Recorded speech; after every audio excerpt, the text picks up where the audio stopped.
Welcome to another episode of Renford Rewatched. It's been a little while since I did one of these, and I apologise for my absence. You know how it goes. A little bit busy with work and life and so on. But in this episode, myself and my wife Andrea are going to take a look at the episode Ben in Tights, which is Series 1, Episode 7. Now, if you've been following the series thus far, I've been trying to do it in the last few episodes beat by beat. In this one, Andrea, my wife, is a new fan to the show, so she's not overly familiar with it, and we thought what it would be interesting to do is to kind of just have a general conversation about the episode and then see where we go from there. So welcome to the podcast. This episode, Ben in Tights, sees Ben, the goalkeeper of the Renford Rejects, and his girlfriend Justine, who we saw in a previous episode, take on ballet. And this was a very interesting episode. We watched it yesterday. What did you think of it? Like any episode of Renford Rejects, it is just enjoyable. Like, you don't even have to kind of go that much into the plot itself to enjoy it, if you know what I mean by that. It's just all the elements are there, aren't they, to make it great, all the characters that you know, and even though they're kind of still in development stage a little bit in Series 1, I think, it's very enjoyable. And I think it was the perfect character to pick this for as well, because he's kind of the more artistic. That's right. I mean, it does work from that perspective that Ben is the one. I mean, that's how him and Justine kind of got together in the first place, because of their love of poetry, Byron, Blake, that type of thing. But this one, he is very distracted by Justine, and of course can't play football really. I mean, not that he can a lot of the time. That's kind of the point. But it's clear that there's that distraction there, and then she suggests trying ballet. And it's interesting that this is very much a place and time, isn't it? This is like a little time bubble, because he is embarrassed or thinks that other people are going to pick on him. And we'll get to that in a little while. But I thought the interesting thing was, as with other episodes, he tries something and it actually helps his game, which is really interesting. It is, and I suppose in a way, it's quite funny because she wants him to try it because it's her thing, but it ends up actually helping him. Yes. And then she's kind of a bit bitter about it, because it's just making him talk about football even more. Yes, she doesn't want it to have anything to do with football, but for him it's like, oh, this has actually taught me some extra skills that makes my football better, but she wanted it to take him away from that. We didn't really get a chance to see her character in a previous one. She's in like one or two scenes and she hardly says a word. Justine is played by Natasha Dillaston. This is her second and as far as I remember, last appearance, as we shall get to. The B story in this is a bit of a non-starter, isn't it? Because it's just Robin and a book that she's found in her granny's attic that tells the future, and yet there's nothing written in the book when you look at it. No, it is a little bit of a nothing thing, isn't it? It's like, normally there's a little bit more of a fleshed out, from what I've seen of the show already, more of a fleshed out kind of side story. But this one isn't really even that, is it? It's like something to fill up a couple of scenes, and then for some reason she's just foretold what happens at the end. Which isn't really, I mean, it's funny when it happens in real life, right? If somebody foretells the future and it happens, it's like, haha, that's funny because it actually happened. But when it's a scripted comedy like that, it almost comes across as a little bit naff. It's like, well, of course it happened because it's written like that. Maybe that's just me. Yeah, it just, I don't know. I think it could have worked as maybe the side story to a different episode, perhaps a little bit more fleshed out, but I think it's, I don't know, an unnecessary device, really, I guess, in this case. Yeah. And so we go back to the A story, and Ben has this kind of dilemma. And I think it's one of the first times we see an actual dream sequence, which is really well done because Eddie's told him not to say anything. And you just think, someone of his generation, knows you just don't talk about, whatever it is. Yes, you assume that maybe it's Eddie's hang-up. Yeah. And so he's kind of giving that advice based on his own kind of upbringing and experience in his generation. Yeah, he appears in this dream sequence as the devil, which is quite interesting. And of course, he's being encouraged by Justine to tell them, but knows they won't get it because we've already had some phrases in which come under the level of we couldn't say that now. Definitely, very much so. I feel like you forgive it a little bit even with modern eyes, I guess, because they're young people, they're children. So you feel like they're still at a stage, especially a character like Jason, you feel like he's very much at a stage of kind of repeating what he's heard his elders say, maybe his dad and his uncles and people like that, people on the TV around, giving him that example that he thinks that's how he's supposed to talk. So it's not as shocking as it might be because you almost feel that that's not even really his own opinion. But at the same time, like you say, I don't think it's language and attitudes that would be used at all now. And of course, rightly, really. When I watched this episode after so long of not seeing it, and I heard like phrases, and this is quoting from the series, like mincing, yes, raving Jesse, I think is a phrase used at one point. And in some cases, it only serves Ben's worry, that they have these views that, as you say, they might not necessarily be their views, but they hold them because they don't know anything else. Exactly. And I think it also says something about the intended, I don't know, machoism, I guess, or masculine thing of like football.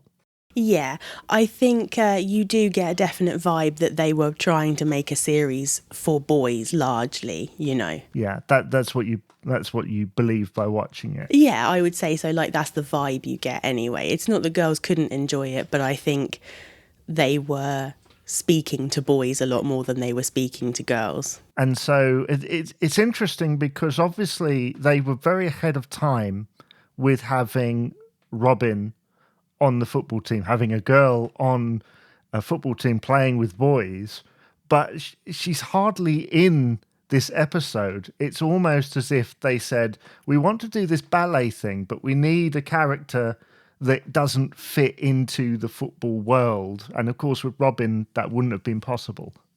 No. And it just wouldn't have worked if, for example, they decided to make her some kind of, maybe she'd had ballet lessons when she was younger and she could teach Ben something, a kind of that way of coming at it.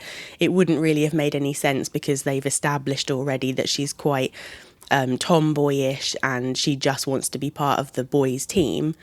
And it's something they couldn't have gone back from, I guess, as well. And you notice, as we say, she's hardly in this episode. She would normally act as the mediator between them.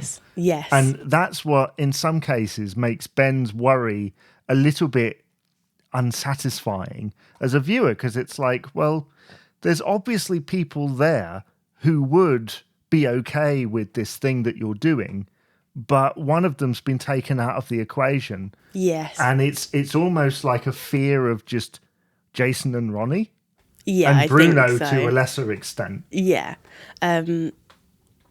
Realistically, like you say, Robin is generally the voice of reason in any of this. She kind of stands back and goes, what are you talking about? That's stupid. Quite a lot, She's like the steadying influence sometimes, bringing another point of view. So, yeah, they couldn't have her involved because it would have unravelled everything. Oh, there wouldn't have been a story. No, she just would have gone, oh, it will help him out. It's not stupid or whatever, and that would have been the end of it. But then at the same time, I love Stuart in this episode. Yes. Stuart is so good in this episode because he doesn't care whether he's taking ballet or not.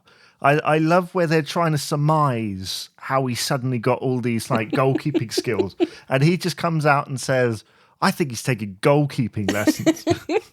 And it's like, if it was that simple, Stuart, if only it was that simple. And yet I can't remember if it's before or after that line in the episode, but he suggests to Ben, maybe you should do some ballet with Justine. Yeah, exactly.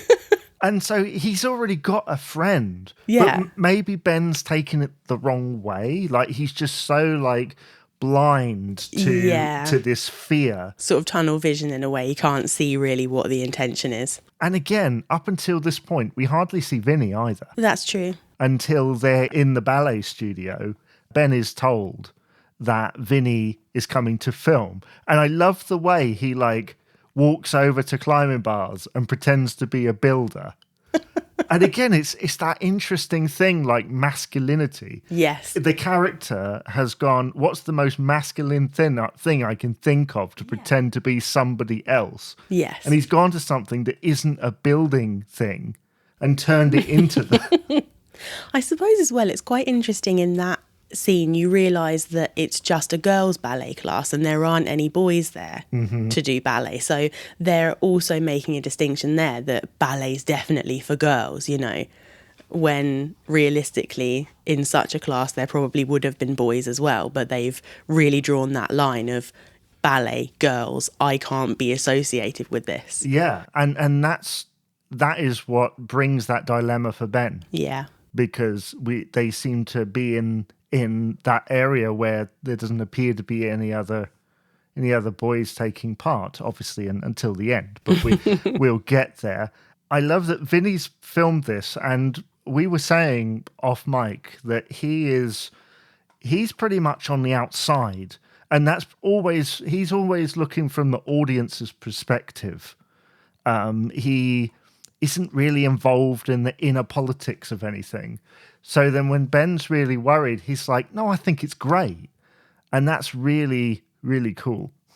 It is, yeah. And that, I suppose, is almost the view that Robin would take if she was more involved in it. And I guess in that way, it's nice to have that more supportive voice, the understanding one.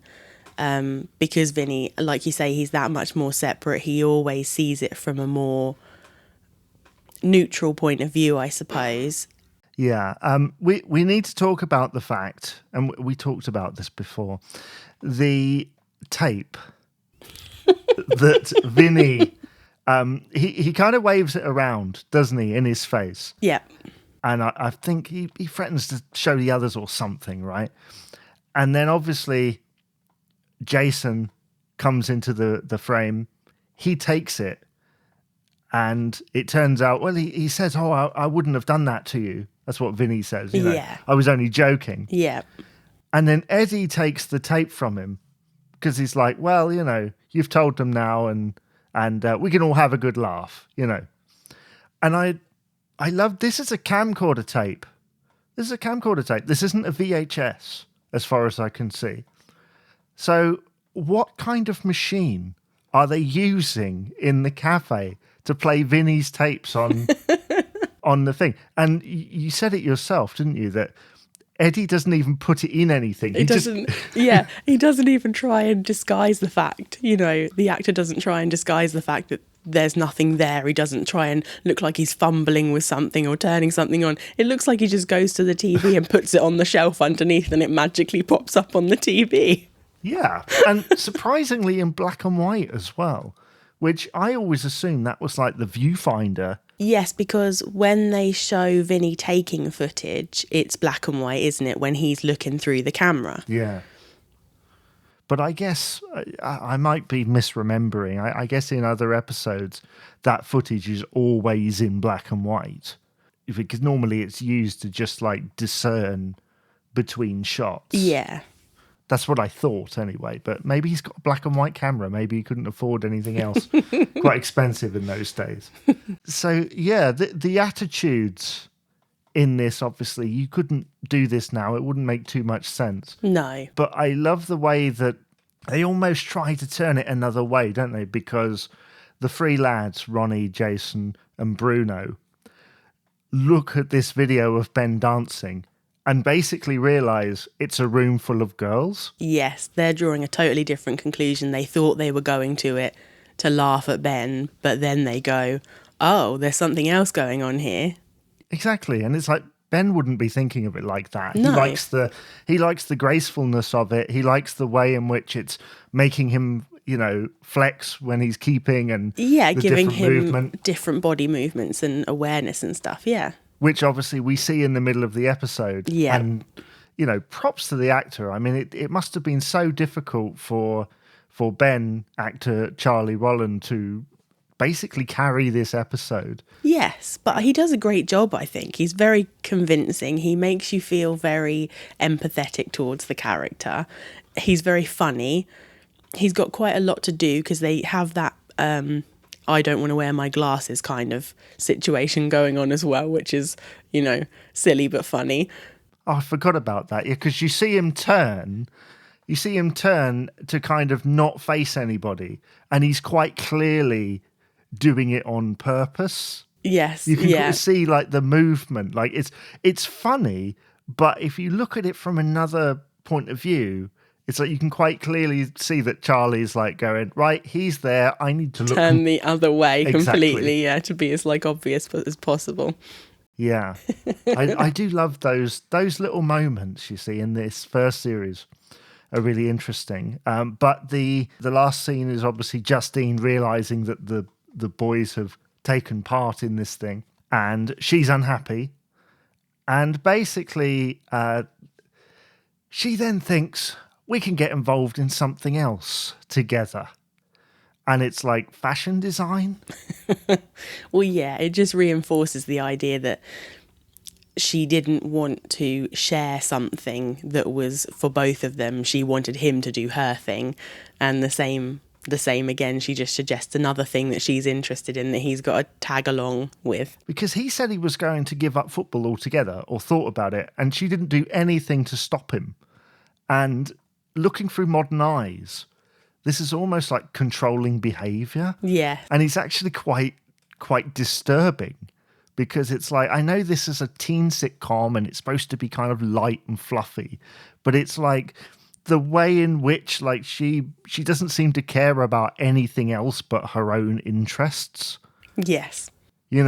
She doesn't like the football angle. She kind of wants it to go away. And I guess that's why at the end we never see her again, as far as I can remember, because it's kind of implied, well, they just don't get on because...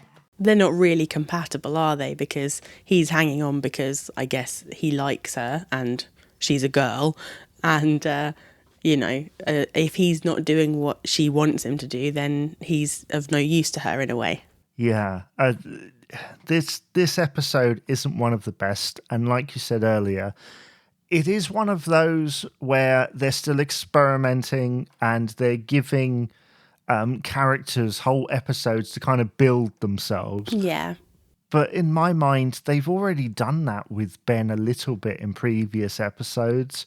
But I guess they've done it without the influence of anyone else. Like most of this basically happens in his head because we have that fantasy sequence, the dream sequence, and him having conversations. There's no one kind of stepping in going, I'll fix it for you like previous. Yeah, I suppose he just has to ride it out, doesn't he? Play the situation out and see what happens and learn from it. So I guess in some ways that benefits the series as a whole.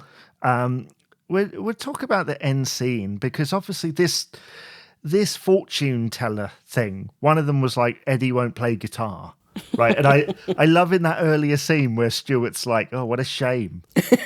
What a shame he won't be able to play guitar. What a pity. Matthew Leach is so good at like those deadpan, almost like he's one of the only characters in the series who seems completely real. Yes, I think he does bring a little bit more subtlety to it quite often.